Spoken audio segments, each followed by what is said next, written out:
Guys, Idling Productions here, or Hail Dangles, or Dangles Designs, and I'm coming at you with a tutorial today. I just want to say I got my YouTube partnership, so I'm pretty happy about that. Here's my page. Looks really nice. I like the background that I made myself, and I'm just happy about it overall. But what's more important is the tutorial that I'm teaching you, and that is how to make a interchangeable YouTube logo for like clans and whatnot. And yeah, so we'll just get down to that. So first of all, first thing that you want to do, open up Photoshop. Let's go to File, New, and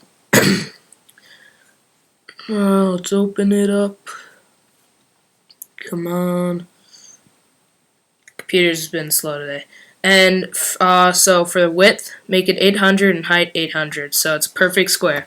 And make sure it's pixels over here.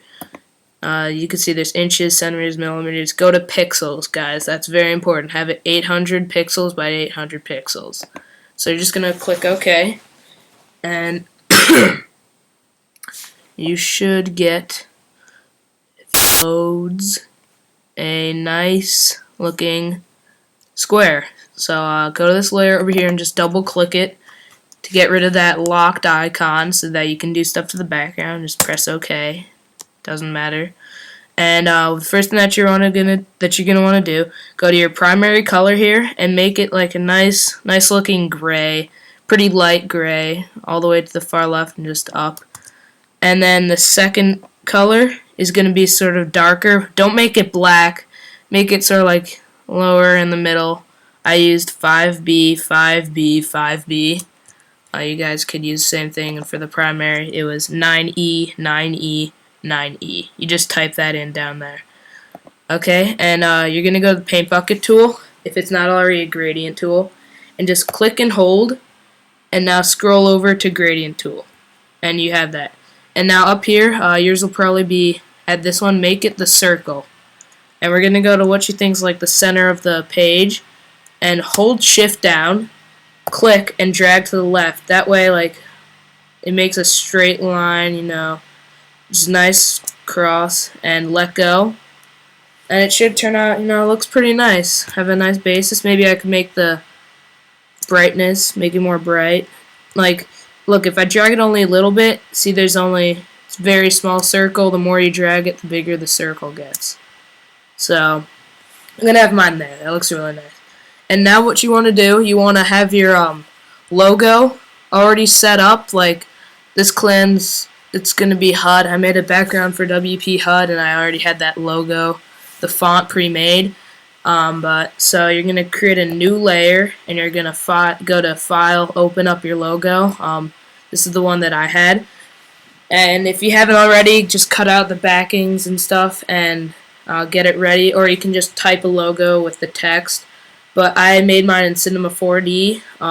So what you want to do to just highlight all of the text right there, you want to hold Command down or Control if you're not on a Mac. I think it's Control on a, I don't know. But you want to go to inside the layer and click on it, and it highlights everything that's in that layer. So you're going to go to Command C to copy it.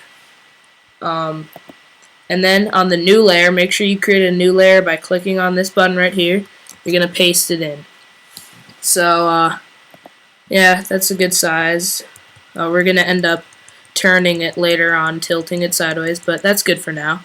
And so we're going to create another new layer and go to the selection tool and just make a rectangle.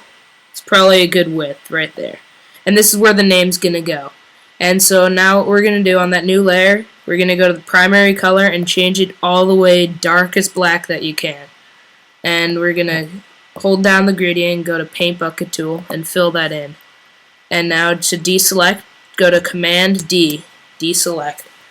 And so I think we could turn the opacity down a little bit so it's not like completely dark black, and you do that by double clicking on the layer and go into opacity and just turning it down a little bit so it's not completely dark.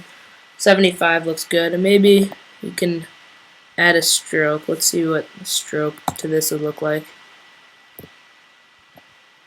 Go with a nice light blue. Yeah, why not? So make sure the color of the stroke. Like, let's say the clan wants a purple as their logo, or I should say light blue, because everything here is light blue. You go make sure it's all light blue. Everything in this is going to be light blue that they want colored. So I'm making this all light blue. Size of the stroke should be around a 3. So it's not too big. And so yeah, that looks good. And now we're going to create the part where it says the player's name. I'm going to do just one for me. It's going to say dangle. So create another new layer and go to the text tool. And it should just pop up and just click anywhere inside of there. I have it at a size 48 font, so you could always adjust it. And the font that I use, that I like, which I think looks really nice, is Agent CFB.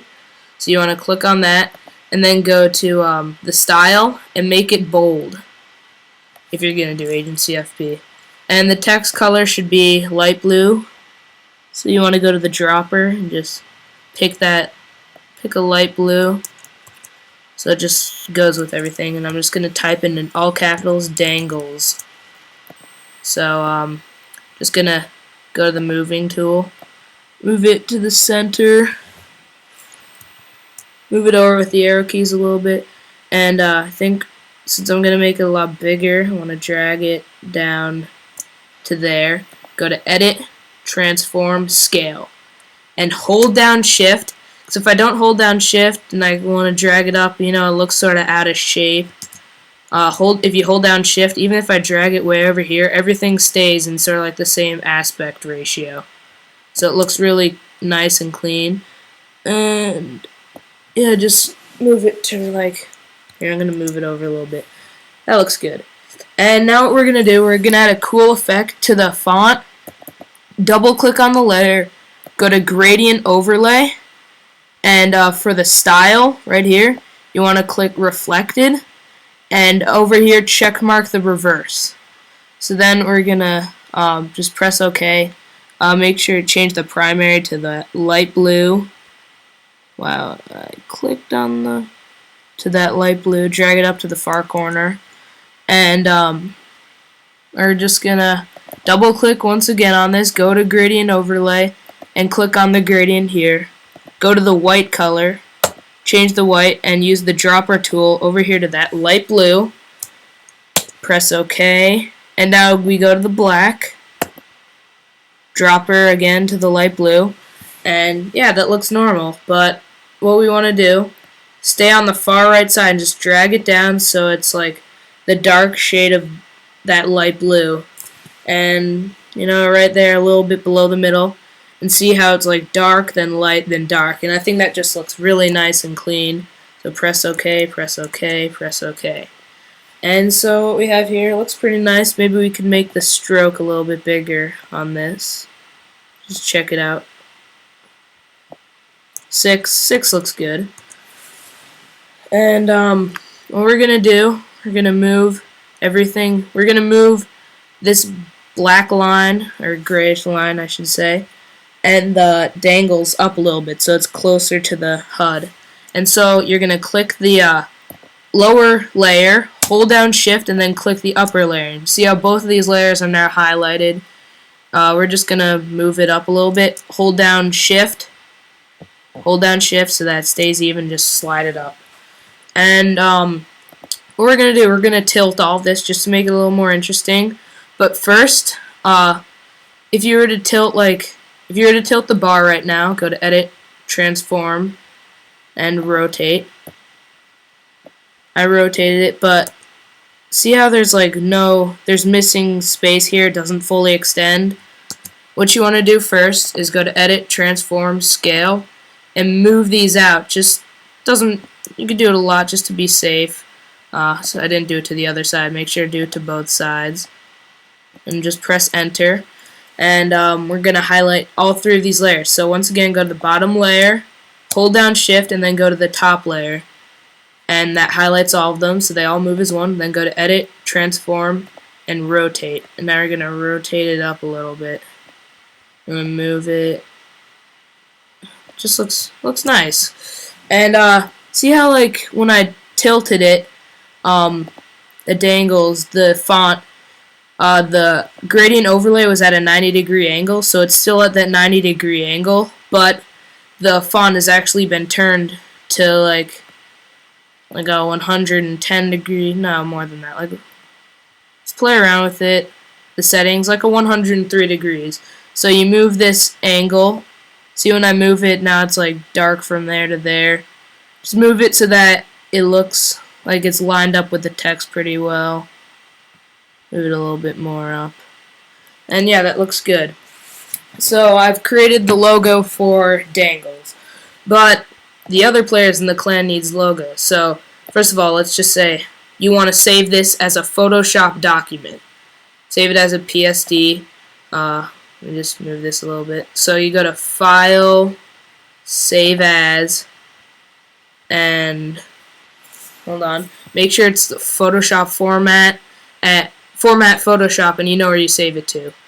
So save that just so that you can always go back to that to edit in for new players and just their logos and whatnot, and just save it. You could probably exit out of it, then reopen it for saving to newer logos. And so let's say now a new player just joined the clan and it's Baja. You want to make a logo for him. So you're going to go to the text, which says Dangles, and you're going to double click in this text box. Double click on it and it should all be highlighted, and just type in the name BAJA. So we're just going to move it to, okay, I didn't select the layer there. Oh yeah, and when you get out of the cursor for font, don't press enter. Just click outside of it. It's very important because if you press enter, it just gets deleted. See, press enter. Oh, it's deleted. So just click out of it. You should already probably know that by now. But yeah, but his logo can't be light blue like mine. He wants red. So what you're going to do, you're going to click on the top layer and go down to this circle. It's half black and half white, and click on it and go up to hue/saturation. And what this does, it enables you to change the hue tone to the color. So just play around with this one, the hue. Don't use the saturation or lightness. And you move the bar to the left a little bit. Oh, it starts turning green now. Move it yellow, orange, really dark orange, and everything's changing color. So he wants red, so we're going to go over to the red right here. And there you go. That's Baja's logo. Someone else, oh, yada yada, and so that's Baja's logo right there. And you just save it, you know, file. Don't save this one as a Photoshop. Don't go to save, do save as, and format PNG. Create a folder for all the logos and just save it as a PNG. Then another player, he wants to, so then another player joins and you want to make his logo. You pull up the Photoshop document. It would say Dangles in here because that's the original one that you saved. Change it to Zyph. He wants a pink logo. What are you going to do? You're going to go down to this half black, half white circle, click on it, go to hue and saturation, and then change the color, drag it to pink. There you go. Then you're going to go to File, Save As, type in the name, format, PNG. And there you have it, guys. So that's just the tutorial on how to make a basic logo, interchangeable logo in Photoshop. I hope you like it, and just stay with me for more content. Thanks.